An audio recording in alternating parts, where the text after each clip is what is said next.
Baik, ini adalah visual terkini dari Menkominfo Johnny G. Plate yang masuk dalam mobil tahanan yang telah disiapkan oleh pihak Kejaksaan Agung. Hingga saat ini belum ada keterangan resmi dari pihak Kejaksaan Agung, namun Menkominfo telah dipastikan sebagai tersangka kasus korupsi BTS 4G Bakti Kominfo. Dan Menkominfo ini ditahan di Rutan Kejaksaan Agung, dan ini visual terkini Menkominfo Johnny G. Plate dibawa oleh mobil tahanan Kejaksaan Agung. Dan saat ini kami akan masih menantikan rilis resmi bagaimana dugaan keterlibatan kasus korupsi yang melibatkan Menkominfo yang telah ditetapkan sebagai tersangka dan langsung ditahan oleh Kejaksaan Agung siang hari ini. Sebelumnya BPKP, Badan Pengawas Keuangan dan Pembangunan, telah menemukan kerugian negara sebesar 8,3 triliun rupiah atas kasus Bakti Kominfo atau Badan Aksesibilitas Telekomunikasi dan Informasi di Kominfo. Baik, kita nantikan keterangan resmi dari Kejaksaan Agung terkait dengan penetapan tersangka dan juga penahanan Menkominfo Johnny G. Plate. Sudah bisa dimulai. Kalau ini yang tertib ya, jangan sampai ada kayak tadi. Udah.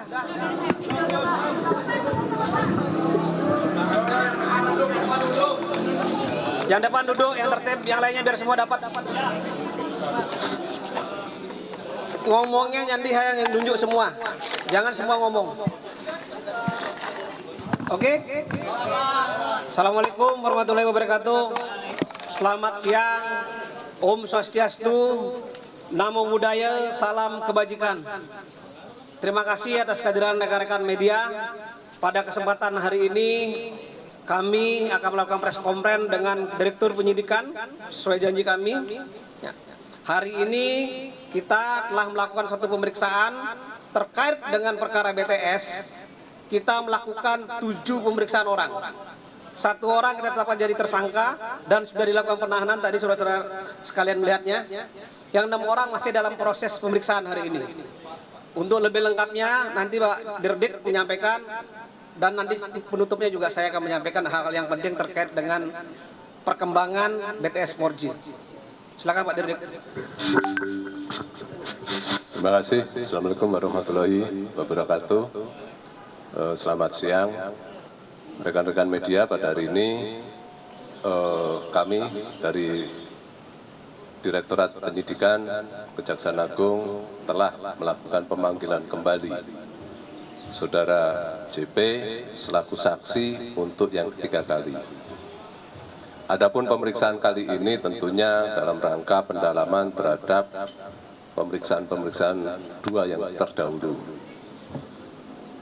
Berdasarkan hasil pemeriksaan pada hari ini, setelah kami evaluasi, kami simpulkan telah terdapat cukup bukti bahwa yang bersangkutan diduga terlibat di dalam peristiwa tindak pidana korupsi proyek pembangunan infrastruktur BTS 4G paket 1, 2, 3, 4, dan 5. Tentunya selaku pengguna anggaran dan selaku menteri. Atas hasil pemeriksaan tersebut, sehingga tim penyidik pada hari ini telah meningkatkan status yang bersangkutan setelah dari saksi menjadi tersangka. Dan selanjutnya terhadap yang bersangkutan kita lakukan tindakan penahanan untuk 20 hari ke depan di Rutan Salemba, Cabang Kejaksaan Agung. Selanjutnya, setelah kami lakukan pemeriksaan, kami pada saat ini juga sedang melakukan penggeledahan di rumah kediaman yang bersangkutan, di rumah dinas Menteri Kominfo dan di kantor Kominfo. Selain itu, hasil dari pemeriksaan ini tentunya akan kita ikuti lagi pemeriksaan-pemeriksaan pendalaman lebih lanjut untuk melihat apakah perkara ini masih bisa kita kembangkan atau tidak. Mungkin untuk sementara demikian. Terima kasih. Oke, terima kasih. Ada tambahan dengan hasil penghitungan kerugian keuangan negara yang telah kami sampaikan beberapa hari terdahulu. Kasus ini telah menimbulkan kerugian negara sebesar 8 triliun 32 miliar rupiah. Ya. Selanjutnya kami serahkan pada Bapak Kapus Pen. Rekan-rekan sekalian ya, bahwa kasus ini adalah kasus yang sangat strategis sesuai dengan program pemerintah. Ini adalah proyek diperuntukkan untuk orang banyak. Ya. Maka proyek ini ditempatkan di pusat-pusat yang terluar, terpencil, dan terdalam, dan terdepan. Nah, ya. Sehingga ini sangat-sangat dibutuhkan sekali oleh masyarakat, terutama yang mereka tinggal tadi. Untuk itu, kedepannya proyek ini tidak akan berhenti sampai di sini setelah dilakukan suatu penyidikan. Kami, Kejaksaan punya kewajiban, punya tanggung jawab untuk mengawal proyek ini sampai selesai. Sehingga program pemerintah untuk kepentingan masyarakat banyak dan masyarakat kecil dapat berjalan dengan baik. Ya, sekarang saya buka pertanyaan.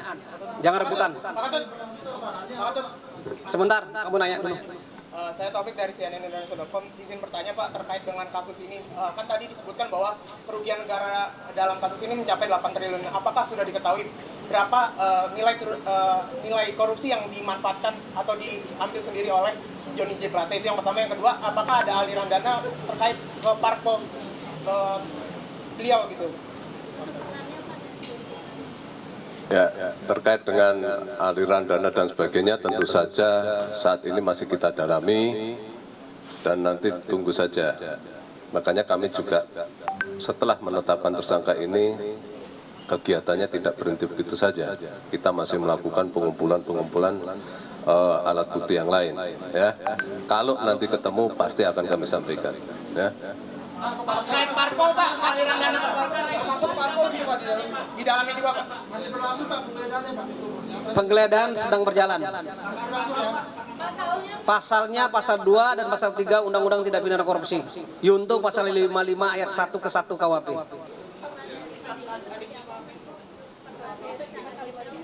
Perannya katanya Pak. Ya, perannya tadi kan sudah sampaikan bahwa yang bersangkutan diperiksa diduga keterlibatannya dalam terkait dengan jabatan yang bersangkutan selaku menteri dan selaku pengguna anggaran. Ya. Ada lagi?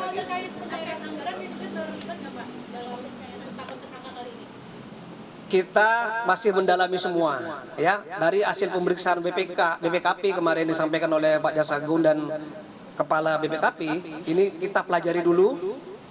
Kita klarifikasi hasil pemeriksaannya, apakah ada aliran, apakah ada tadi digunakan untuk kepentingan lain, tentu masih ada dalam tahap didalami sama teman-teman penyidik.